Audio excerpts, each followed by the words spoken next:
Coucou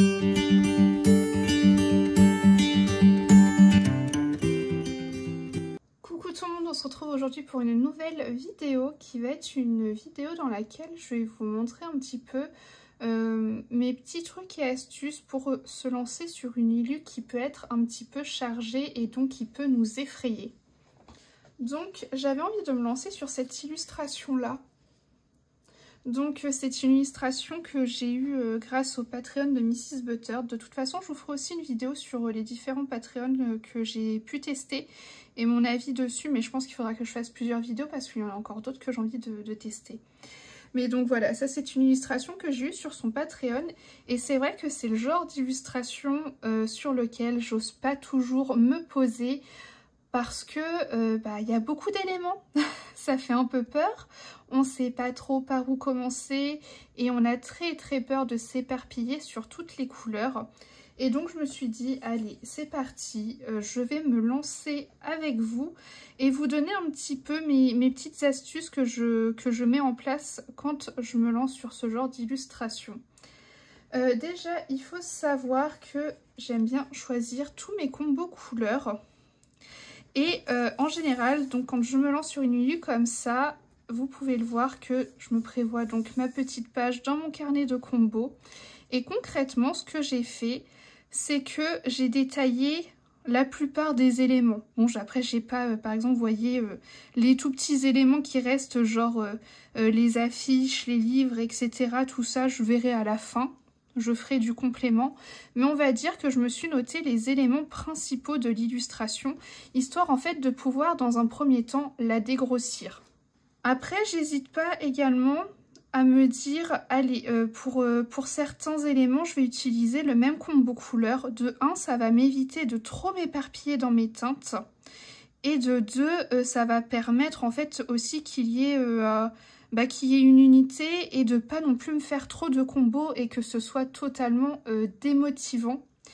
À savoir aussi que l'illustratrice, elle a déjà mis en couleur son illustration.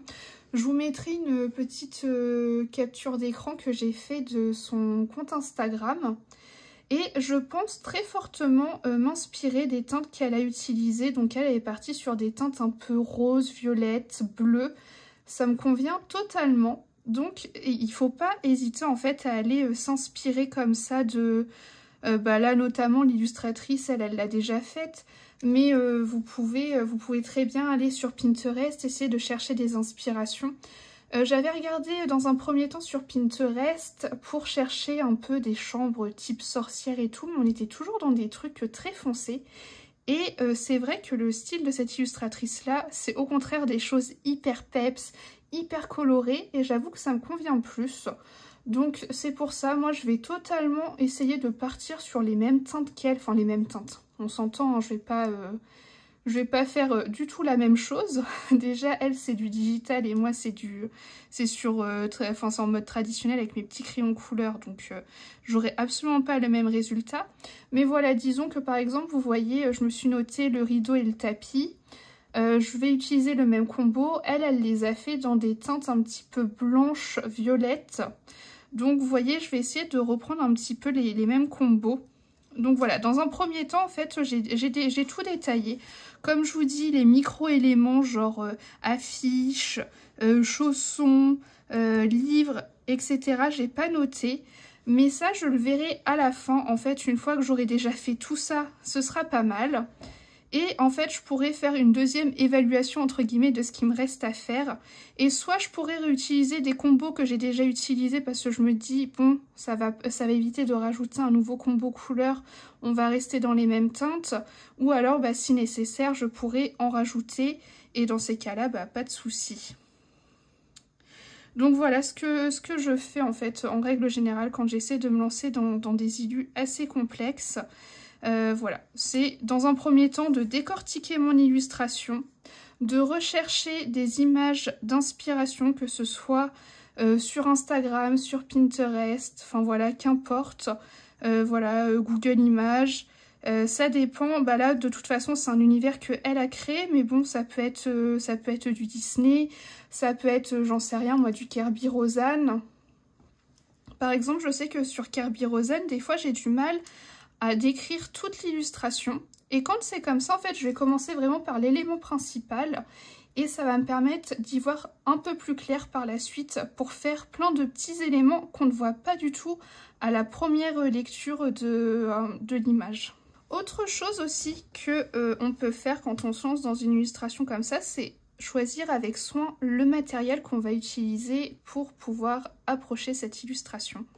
Pour ma part, cette illustration, je vais faire une base au feutre à alcool et ensuite je vais venir ombrer avec mes crayons de couleur.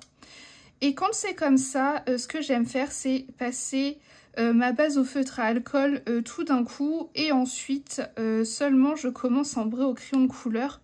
Donc mine de rien, ça donne une impression d'avancée et donc ça motive énormément sur l'avancée de l'illustration. Parce que ce n'est que des aplats de couleurs, mais on a l'impression d'avoir de la couleur déjà un peu partout. Et mine de rien, ça permet de mettre au clair les idées qu'on avait sur papier, donc sur nos combos qui étaient notés juste à côté. Mais par exemple, des fois, ça va être de l'aquarelle que je vais sortir parce que je vais me dire « Oula, faire tout ça au crayon de couleur, je sais pas du tout comment je vais faire. » Et voilà. Le fait de sortir de l'aquarelle, des fois, ça va pouvoir simplifier les choses. Enfin voilà, vraiment le fait de choisir avec soin le matériel qu'on va utiliser. Je suis désolée, il y a Madame Pandora qui arrête pas de miauler. Elle veut absolument que je vienne avec elle dans le salon. Elle peut venir avec moi dans le bureau, elle y a accès, mais vous savez, c'est les chats, quoi. Donc voilà, choisir avec soin vraiment son matériel, celui qui nous semble le plus approprié. Donc là, moi, ça va juste être une base de feutre à alcool que ensuite j'ombrerai au crayon de couleur. Mais mine de rien, dans ma tête, j'aurai l'impression d'avoir avancé sur l'illustration, alors que pas du tout. Mais du moins, ça va me permettre de mettre au clair mes idées. Mais vraiment, des fois, oui, on veut se lancer au crayon de couleur sur une illu, mais ça sent quand même un peu fouillis. Et le fait d'utiliser d'autres matériels, que ce soit l'aquarelle, que ce soit des crayons de couleur aquarellables, voilà, qu'importe, ça peut aider en fait à se lancer plus facilement dans l'illustration. Et également, comme je vous disais, alors là ça va, j'arrive à lire tous les éléments, mais par exemple si on regarde des doubles pages ou quoi des fois de Kerby Rosen, on commence à colorier les éléments qu'on a compris et en fait quand on avance dans l'illustration, on découvre au fur et à mesure plein d'éléments. Donc vraiment, faut pas se bloquer au début, faites vraiment les éléments que vous avez repérés, les choses qui vous inspirent, et puis par la suite, voilà, vous pourrez avancer tranquillement dans votre illustration. Je sais que pour ma part, Kerby Rosen, ça me fait absolument plus peur d'y aller, alors qu'au tout début, j'étais totalement effrayée par cet illustrateur, et maintenant, c'est vraiment un de mes illustrateurs chouchous. J'aime beaucoup, mais il est vrai que il y a certaines illustrations où tu te dis ça fait un peu flipper quand même. Mais c'est aussi parce qu'il a une façon de mettre en couleur. Lui, c'est vrai qu'il aime bien accentuer. Il fait plein de petits traits sur les zones qu'on peut ombrer.